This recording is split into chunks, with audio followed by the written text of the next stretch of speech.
கிறிஸ்துவுக்குள் அன்பானவர்களே, ஆண்டவரும் இரட்சகருமாகிய இயேசு கிறிஸ்துவின் நேற்று என்ப நாமத்தில் அன்பின் வாழ்த்துக்கள். நாம் தொடர்ச்சியாக கன்னிகைகள் என்ற தலைப்பிலே நாம் நேற்றைய தினத்தில் பார்த்தோம். கற்புள்ள கன்னிகையாக நாம் ஆண்டவருக்கு முன்பாக இருக்க வேண்டும் என்பது குறித்து நாங்கள் பார்த்தோம். இன்றைய நாள் நாங்கள் பார்க்க போகிற காரியம், சரீரத்திலும் ஆத்மாவிலும் நாங்கள் பரிசுத்தம் உள்ள கன்னிகைகளாக இருக்க வேண்டும் என்று ஆண்டவர் விரும்புகிறார் என்பதை குறித்து நாங்கள் பார்க்க போகிறோம். 1 கொரிந்தியர் 7:34 சொல்வது போல மனைவியானவளும் கன்னிகைக்கும் வித்தியாசம் உண்டு. விவாகம் இல்லாதவள் சரீரத்தில் ஆத்மாவிலும் பரிசுத்தமாக இருக்கும்படி கர்த்தருக்கு உரியவைகளுக்காக கவலைப்படுகிறார். விவாகமானவள் தன் புருஷனுக்கு எப்படி பிரியமாக இருக்க வேண்டும் என்று உலகத்துக்குரியவர்களுக்காக கவலைப்படுகிறார். ஆமேன்.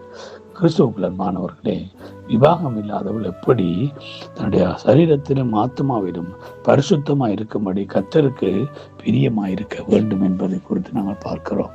அல்லேலூயா. ஆகவே இன்றைக்கு நம்ம ஒவ்வொருவரும் கிறிஸ்து இயேசுவுக்காக நியமிக்கப்பட்ட கன்னிகைகளாக இருக்கிறோம். அந்த மணவாளனுக்காக நியமிக்கப்பட்டிருக்கிற கன்னிகைகளாகிய நாம நம்முடைய சரீரத்திலும் ஆத்மாவில் எப்படி இருக்கணுமாம்? பரிசுத்தமாய் இருக்க வேண்டும். ஆமேன்.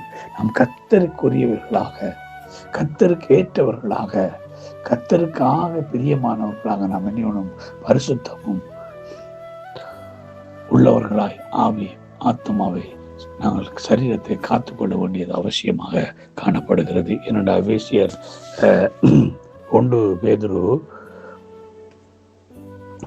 2:11 சொல்லுகிறது, பிரியமானவர்களே, அந்நியர பரதேசிகளுமாயிருக்கிற நீங்கள் ஆத்மாக்களுக்கு விரோதமாக போர் செய்கிற மாம்ச இச்சைகளை விட்டு விலகி. அப்ப பாருங்க, நம்மளோட ஆத்மாவையும் சரீரத்தையும் அழிக்கிறதுல, கெடுக்கிறதுல பிசாசு கங்கணங்கள். அப்ப நாங்கள் மாம்சத்துக்கு விரோதமாக போர் செய்கிற, ஆத்மாவுக்கு விரோதமாக போர் செய்கிற மாம்சத்தின் கிரியைகளை, மாம்சத்தின் இச்சைகளை விட்டு நம்ம என்ன செய்யணுமா?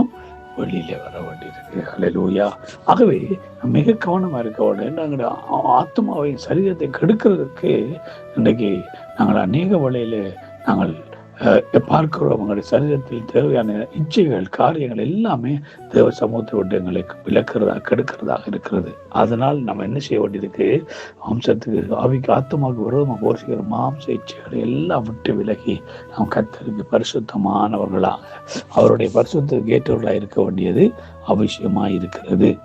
1 தெசலோனிக்கேயர் 5:23 சொல்கிறது, சமாதானத்தின் தேவன் தாமே உங்களை முற்றிலும் பரிசுத்தமாக்குவாராக. உங்கள் ஆவி ஆத்மா சரீரம் முழுவதும் நம்முடைய கர்த்தராகிய இயேசு கிறிஸ்து வரும்போது குற்றமற்றதாக இருக்கும்படி காக்கப்படுவதாக.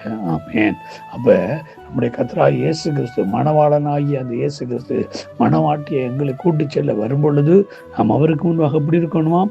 ஆவி ஆத்மா சரீரம் முழுவதும் நாங்கள் கர்த்தருக்கு முன்பாக குற்றமற்றதாய் இருக்க காக்கப்படுவதாக. அப்போ அந்த பூமியில் இருக்கிற நாட்கள் நாங்கள் குற்றமற்றவர்களாய் இருக்க, ஆவி ஆத்மா சரீரம் முழுவதும் குற்றமற்றவர்களாய் இருக்க வேண்டும்.